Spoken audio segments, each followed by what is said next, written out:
Okay, let's go over questions 3 and 4 from quiz number 8. And from question 3, I'm just going to focus in on the part where it asks you to find the zeros of the polynomial. So the polynomial was t of x equals 4x to the 5th plus 8 x to the 4th minus 49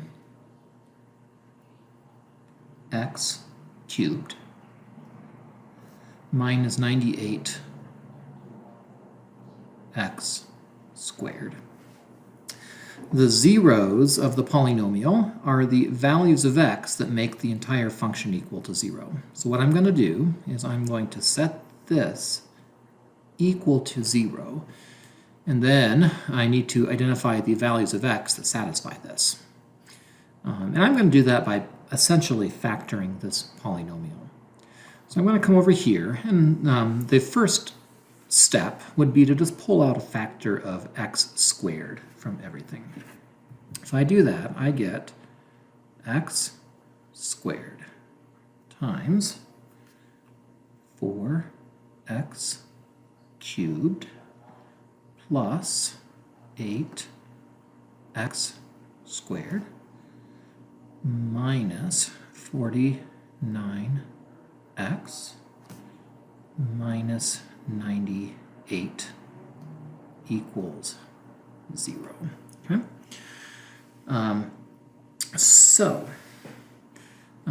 That's the first step, right? I pulled out a common factor of x squared from every term. So what I'm going to do now is I'm just going to focus on what's inside the parentheses. I'm going to factor that separately, okay? So if I just treat this as its own standalone polynomial, I get 4x cubed plus 8x squared minus 49x minus 98. Set that equal to 0. And the way I'm going to factor this is I'm going to start by focusing on just the first two terms and then on just the second two terms. So what I want to do is I want to pull out a common factor from just the first two terms. If I look at the first two terms, I should be able to see that there's a common factor of 4, right? And there's a common factor of x squared. If I pull those out, I get a factor of 4x squared. And then what's left here is x plus 2, right? If I take the 4x squared and multiply by x, I get 4x cubed.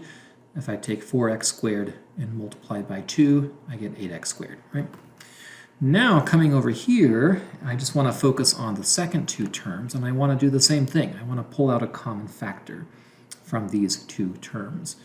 And what we should be able to see is that the factor here is negative 49. So if I pull out a factor of negative 49, then what's left here is an x. And if I take negative 98 and divide by negative 49, the result is 2. So this is x plus 2 equals 0. Okay. And then you'll notice that this inside the parentheses is here and here it's the same thing. It's an x plus 2. So I can treat that as a factor, which I can then pull out. And if I pull that out, I get x plus 2. And what's left here is 4x squared minus 49. Okay? And then if I look at this carefully, this 4x squared minus 49 can actually be written as a difference of squares format. So it can be written as x plus 2. 4x squared is the same thing as 2x quantity squared. 49 is the same thing as 7 squared, sorry. So I've got 2x squared minus 7 squared. And if you have a difference of squares, let's kind of do that over here. But basically, a squared minus b squared can be factored as a minus b times a plus b, okay? So that means I can break this up into 3 factors. X plus 2 times 2x minus 7 times 2x plus 7, okay? But remember that this, so now I've got a series of 3 factors, right? But this is just what's inside the parentheses that I just factored, right? So if the entire polynomial factored would be this with the x squared in front, right? So basically, my factored polynomial would be x squared times x plus 2 times 2x minus 7 times 2x plus 7. And I set that equal to 0. And then it becomes fairly apparent what the zeros of the polynomial are, because they're just the values of x that make each individual factor equal to 0, right? So if I take x squared and set that equal to 0, that means the 0 is x equals 0, right? And the x-intercept, if you were graphing this, which I think is the last part of the problem, the x-intercept would be the point 0, comma 0. The next factor is x plus 2. If I set that equal to 0, and if I solve that for x, I get x equals negative 2. So that's the other 0. The x-intercept would be negative 2, comma 0. The next factor would be 2x minus 7. If I set that equal to 0, and if I solve that for x, I'm going to get x equals 7 halves, which means the x-intercept is 7 halves, comma 0. And finally, the last one is 2x plus 7 equals 0. If I solve that for x, I get x equals negative 7 halves. And so the x-intercept, when you're graphing it, would be negative 7 halves, comma 0. Okay? For the third part of the problem, the answers would be just these 4 numbers: 0, negative 2, 7 halves, negative 7 halves. But for the last part, when you're graphing it, this is really helpful because these are the points that you would plot that indicate where it crosses the x-axis. And if you remember, if you want to review the information about multiplicities, the multiplicity is determined by the exponent on each factor. You'll notice this factor has a 2, right? 2 is an even number, and if it's an even multiplicity, that tells you that at that x-intercept, it just touches the x-axis, but it does not cross it. All the remaining factors have exponents of 1, right? 1 is an odd number, and so when the multiplicity is odd, that means that it will actually physically cross the x-axis. So when you're graphing this, at this x-intercept, it's just going to touch the x-axis. And at these ones, it's going to cross. Okay? So if you're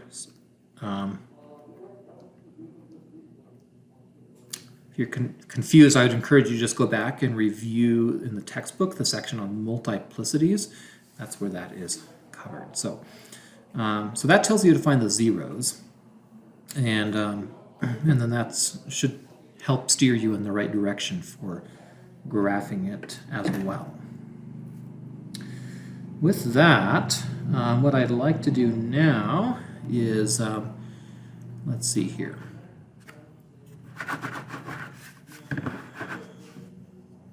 What I'd like to do is take a look at problem 4 as well, which I believe I have right here. Okay. Problem 4. Oopsie, I'm sorry. So the problem that I just worked out was problem 2. Okay, that's where we were, problem 2. And what I did is I worked out the third part. Okay. The other one here, number 3, use synthetic division to divide the polynomials. So let's go ahead and do that one, right? So I've got this polynomial, right? I've got 7 minus 3x minus 2x squared minus 5x to the 4th, and that gets divided by x plus 2. Okay.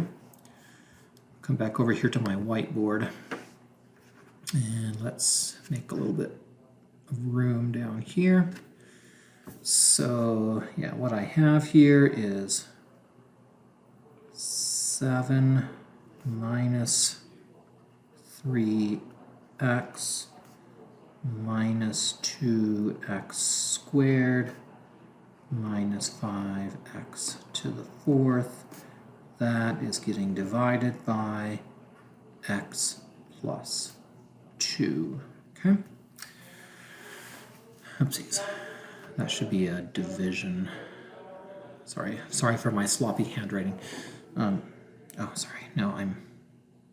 Should be a plus. Sorry about that. Division is here, x plus 2. So, with synthetic division, basically what I do is I set it up with a division bar. Come down here, okay. The number that I put in front here is the number that's getting subtracted from x. Okay, so because this is an x plus 2 is the same thing as x minus negative 2, right? So when we say x plus 2, the number being subtracted here is actually a negative 2, right? So that's what I'm going to put over here. Under here, I'm going to put the coefficients of the terms here, but I got to put them in decreasing order as far as powers of x, right? So the biggest power of x that I see here is an x to the 4th, and the coefficient of that is a negative 5. So I'm going to put that number first, okay? And then I have to have a number or a coefficient here for every single power of x. If you come up here, you'll notice that we don't see a term that has an x cubed, right? It jumps straight from x to the 4th to x squared. So, so for the x cubed term, I'm just going to put in a 0, okay? Then the next one would be x squared, and that coefficient is negative 2, okay? And then the next one is x, and that coefficient is negative 3. And then the last one is the constant term, and that would be 7. Okay? So that's how you would set up the synthetic division. Then come down here. What you do is you come to the first number and you bring it down. If I bring it down, I get negative 5. Then I'll take this number and multiply it by the negative 2. Negative 5 times negative 2 is 10. Then if I add these numbers together. 0 plus 10 is 10. And then I multiply again. 10 times negative 2 is negative 20. And I write that result right here. And then I add negative 2 plus negative 20 is negative 22. And then I multiply again. Negative 22 times negative 2 is 44. And then I add again, and I add to give me 41. And then I multiply. 41 times negative 2 is negative 82. 2, and then I add 7 plus negative 82 is negative 75. And then this number right here is my remainder. And these are the coefficients of the polynomial that we get after we do the division. And what we did is we started with a 4th degree polynomial, right? Because the polynomial is the largest power of x is a 4. And we divided by a linear term, which is the same thing as a 1st degree polynomial. And so the result will be a polynomial that is 3rd degree, which means that this number right here will have a variable term of x cubed, right? It's basically always going to be 1 less than the biggest power here. So that's going to be negative 5x cubed. And then it just keeps going down and decreasing powers of x. So, sorry, that should be a 3, not a 2. And then plus 10x squared. And then minus 22x plus 41. And then what you do is you add the remainder, which will be minus 75, and I divide that by the x plus 2. X plus 2. And that is what you get when you do the synthetic division. So this is what you would put in for the answer for that one. So hopefully that was helpful, but feel free to reach out if you have any more questions. Bye.